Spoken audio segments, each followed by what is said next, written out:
Right, just a couple of yucky questions from the M3. This one, I've already done it. It's not yucky, but just in case you don't know how to do compound interest, there's a couple of different methods, but it says you put the investment of that in and then it's increased by 4% every year. Per annum just means per year. I don't know why they bother using Latin, but anyway. And you have to keep going with it to see how many years it'll get above that amount. So what you do is you put your original amount in, you times it by 1.04 because that will increase your amount by 4% without having to find out the 4% and then add it on. If you're not sure, you've never used that method, then I would times it by 4 over 100. That'll get you your 4%, it'll give you 720. You then add it on to that original amount, which gives you 18,720. Then what you do is you do it again, but with the new amount. That's what compound interest is. You're building it up each year, each time it's going to be a new amount. So you do that times by 1.04 gives you your next amount after 2 years. We're not there yet. So you do it again, that same amount times it by 1.04 and it gets you to that, which is above that. And that's how to work that one out. That's going to be 3 years. Right. This one is one that everybody looks at and goes, no, it's fine, honest. So expand and simplify. Double brackets. Some of you know it as FOIL. I just call it, I don't know, algebra.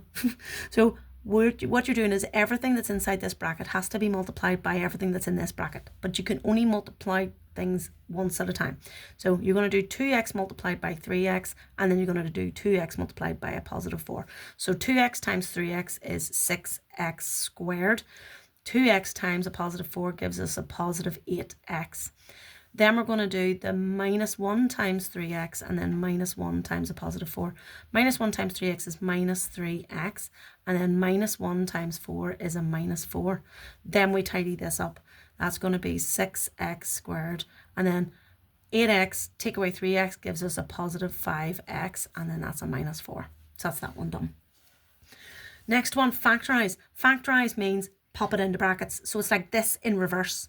So it's like they've given us the brackets, we multiply it out and get our quadratic as we know them. They've given us the quadratic. We have to find out from what brackets did we get it from after multiplying. And there is a method to that you have to just follow it this way. It's the only way, right? Whenever it's a single x squared value, I know it's just going to be x at the start of each one because you'll have x times x is x squared. So at least that bit's straightforward. But I always do this in small chunks so that I just feel like I can control it better that way, right? So this is a positive, this is a negative. You know that this one at the end is going to be made by multiplying two numbers. So to get a minus answer, it needs to be a positive number multiplied by a minus number, because if you had a minus and a minus times a minus would give us a positive answer, so that would be a plus 16 at the end, and it's definitely not two pluses because you have to get a minus somewhere. So that one, it's a positive and a negative, right? So now we look at the factor pairs of 16. So 16, 1 times 16, 2 times 8, 4 times 4, and that's it. So which ones can make a 6, can subtract from one another to make 6? 8 take away 2. So it's 8 take away 2. 8 minus 2. So that's it done. So x plus 8 and x minus 2. Then it says, hence, who uses words like that? Like, seriously. Solve that. So that's that one there where it's equal to 0. All that means is you have your two brackets that you factorized from before equal to 0. It's going to be x plus 8 equals 0 and x minus 2 equals 0. So all you have to do is have the x on its own, so you boot over the number. So it's going to be, whenever you take a positive 8 over, it becomes a minus 8. And when you take a minus 2 over, it's going to be a positive 2. So x is minus 8 and 2. Then this last one here. Okay, so first thing I can see to move is you're just juggling for starters. That means divide by 3. If I boot that over, I'm left with just the 18 minus x on that side. And I've got this still on that side, but I have to times that by 3. Because divide by 3, the other side is going to be times by 3. To show that whenever you've got a bunch of things, you put it inside a bracket. Pardon me. So now you've got brackets to multiply. 3 times 4, so 18 minus x equals 12 minus 6x. Pardon me. Now you need to gather all your x's together. if I take that minus 6x, always move the smallest or the lowest value of x, and the minus 6 is way lower. So I'm going to have minus x plus 6x. And now 12 is the only thing that's there. And now I'm going to boot the 18 over. So I've got minus x plus 6x equals 12. And that's going to be minus 18 now. Minus 6x, or minus x plus 6x, that's the same as saying 6x minus x, which is 5x equals 12 minus 18 is a minus 6. This is an awkward answer. We're now going to boot the 5 over. That's timesing by 5. So over here it's going to be dividing by 5, and that's how you show that. Your answer, if it's minus 1.2, that's fine because you've got a calculator and that might be what it tells you, but you can leave it as the fraction or have it as a decimal, up to you. Right, identifying this is crucial. You read that, you see a right angle triangle, you should be automatically thinking Pythagoras or trigonometry. It's going to be one or the other. Well, they've given us two sides, so it could be Pythagoras if they're asking us for this length here. But it says to be safe, it must be inclined at an angle. Oh, see, as soon as you see the word angle, or there's angles involved, it's trigonometry.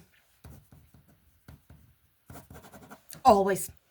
And it says to the ground, so an angle to the ground. So this here, that they're saying has to be between 70 and 80, but we don't know what it is. Therefore, we have to find out what it is.